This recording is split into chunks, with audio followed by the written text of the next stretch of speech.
Hey, what's going on, you guys? Synth here, and I'm bringing you another toy review for Figure Sunday, and I'm bringing you Pan's Labyrinth Ofeila, number 3 of Guillermo del Toro's signature collection.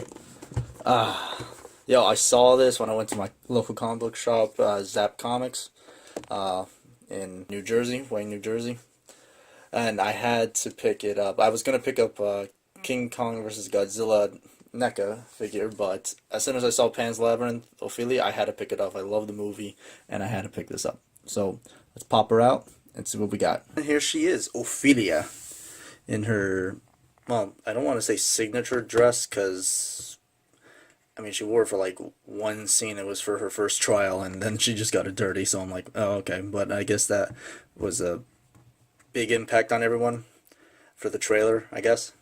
But whatever. But let's check her out. Details really good. Well done, well done. Really got down to her facial structure. Her hair, her bow. Ooh, the detail into the strands of hair and everything. Even down to the wrinkles and buttons of her dress. Huh, that is interesting. The shrug of her socks. We got 2 peg holes right there. Huh. Really well done, really well done. I'm pretty sure this would have been a lot better. This would have been a lot better if the dress was fabric, like my Elizabeth from BioShock Infinite figure, but, you know, since it's an Ultimate, it can't be like that, whatever. But either way, it's still pretty good. Let's check out the articulation. Arms, 306 degrees, I'd say 90-degree angle. Waist, swivels back and forth. Head, 360 degrees. No reason to do that, but whatever. Arm, 360 degrees from the forearm, which is really cool. Wait, no, or is that? Yeah, here's the forearm. This is the, oh my god, how did I forget my anatomy? My god. Either way, 90 degrees.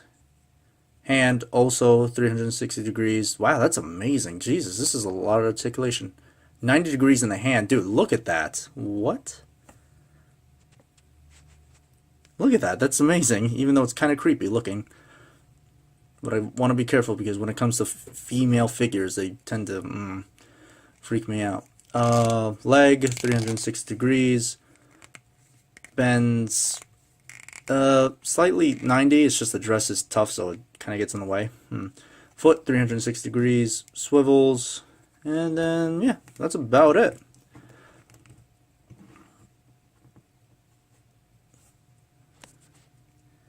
Yeah, that's about it. Well, let's check out her accessories that come with her.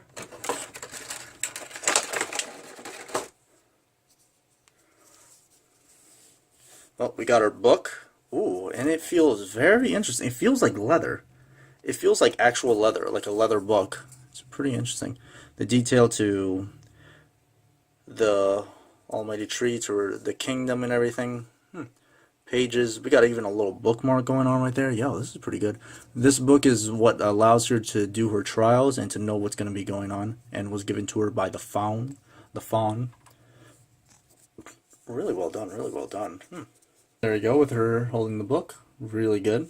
And she comes with her other accessories. Comes with the golden key that goes into the Pale Man's throne, where she acquires this tree on her first trial. That's against the giant toad that's inhabiting the tree and slowly killing it. And she had to retrieve it by putting stones in there for it to throw out its guts and everything. I don't know, it's hard for me to explain that. You'd have to see the movie. But yeah, really good detail down to it. Even though it's so small, you could still make out the symbols on it, which is really well done, I have to say. Really well done. Put that there. Part are the fairies. Affiliate for very small comes with a lot of different. Well, it is an ultimate. It comes with a lot of accessories. There's the fairies, the details to them. Really well done, really well done. Oh, dude. There we go. Really well done, really well done. All three fairies, these are the ones that are helping her out. The very first one that found her, was this one. This little fairy right here. It was somewhere, what was it? A stick bug. Like, yeah, I don't know, one of those weird, stick, bug figures or whatever. Not figures. Like a weird stick creature, and then it just transforms into a fairy because she showed it in a picture because she thought it was a fairy or some crap. So that was creepy. But yeah, pretty well done. Really well done. And I would say that's all the accessories, but she's got one more. For the price, why it was a little pricey for this figure, even though it was just one little thing. And here is the statue. The little totem that was on in the first scene where we see Olivia. Oh, it can even come out. This right here is very interesting. This is where she first meets the fairy, as in their bug form. She finds the rock. She finds the rock eye just randomly in the street because her mother had to pull over because she wasn't feeling too good because of her pregnancy. So she walks around, sees this, goes around it, goes around it, goes around it, goes around it, and then she finds the perfect spot and then puts it in there. Like so. And then this creature just starts coming out of its mouth. So that was interesting. And that's a really good detail to it. Oh my god. Where you could put in the eye and out. Huh. Oh, dude. But this weighs. Listen to this. Oh, dude, I just lost it. The weight of it is just what... I could actually hurt someone with this by throwing it. But enough of my murderous rampage with figures. But let's check out the detail. The paint job to it, all the symbols down to it. Oh my god. Even the moss to the grass, the slight vines on it. Oof. Dude, this is amazing. Really good. So this is a signature figure collection from Guillermo del Toro. If you don't know, Guillermo del Toro is my favorite director. I love his work, especially his imaginative work with putting so much detail into using more practical effects than special effects. Of course, there's still special effects for certain moments, of course, but the practical effects are always there, and it's always amazing. I got into him since my first favorite film of his was from Hellboy with Ron Perlman. Oh, God, I love that. Love the director, and I love the Hellboy. And then I started seeing more of his films. I'm like, oof, man, this man. And he's a big nerd, too. He's a really amazing person. All right, let's put you there. Alright. Well, those are the figures and all that. And here's the box. We got the picture of her. It's a very artistic style cover instead of just some print-on image that you normally see. We got the faun. We got the fairies. We got Pan's Labyrinth, where she's walking in, her reading the book, and all that stuff. Really good, really nice detail. I love it.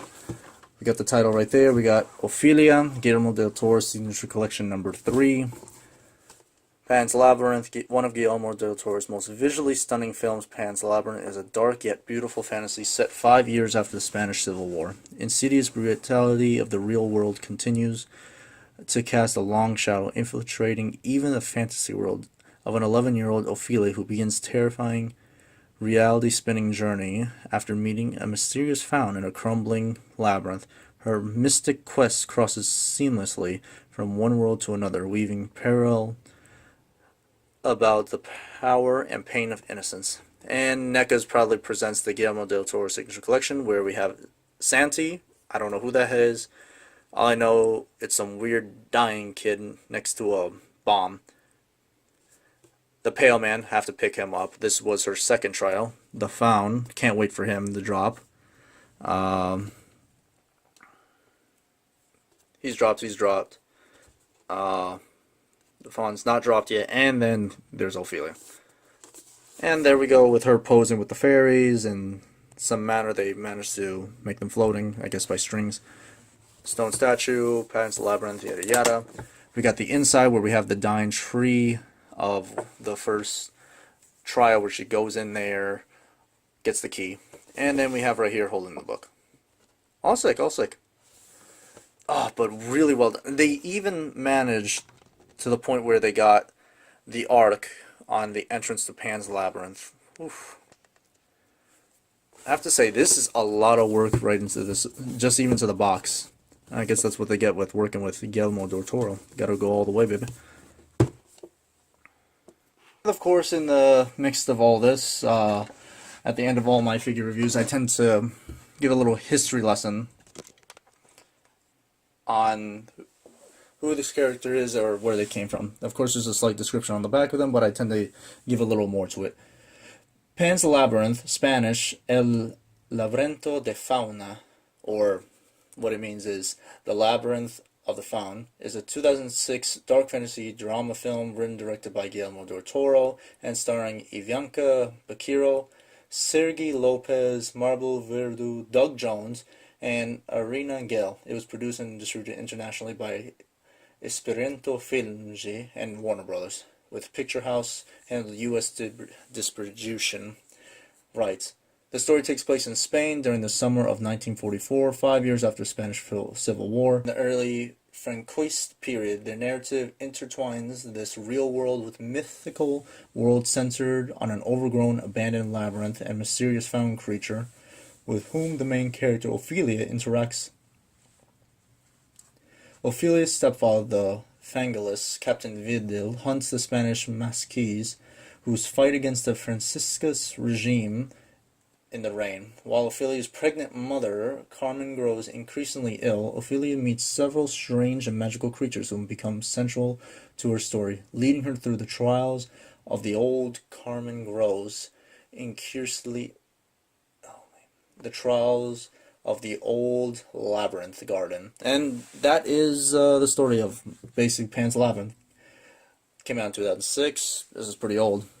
A film, man. 2 years before Iron Man dropped. But either way, it was a really good film. Love it. There is no English when you buy a DVD or Blu-ray or 4K, whatever. It's all in Spanish. You have to read the subtitles. If you put in English, you're just literally going to hear Guillermo del Toro doing commentary on the entire film. So good luck with that if you're not into just reading and just listening in Spanish. But not a problem for me. Colombia. Okay, but yeah, pretty much that's Pan's Labyrinth, Ofeila figure of Guillermo del Toro's signature collection number 3. And I can't wait to get all Pan's Labyrinth figure. The Pale Man, that's my next on the list, and the Faun. But I really do hope you guys enjoyed the video. If you didn't, thanks for sticking around. But if you did and you want to check out more videos, all you got to do is hit that human like button down below, leave a comment on what you thought, and yeah. But if that doesn't catch your fancy for the Figure Sundays, which I try to do every 2 weeks or so, I also do gaming videos with me and my friends, and occasionally by myself, and or unboxing videos. And for you guys to check those out, all you gotta do is subscribe, hit the notification bell when new videos come up, and I'll catch you guys next time. Peace.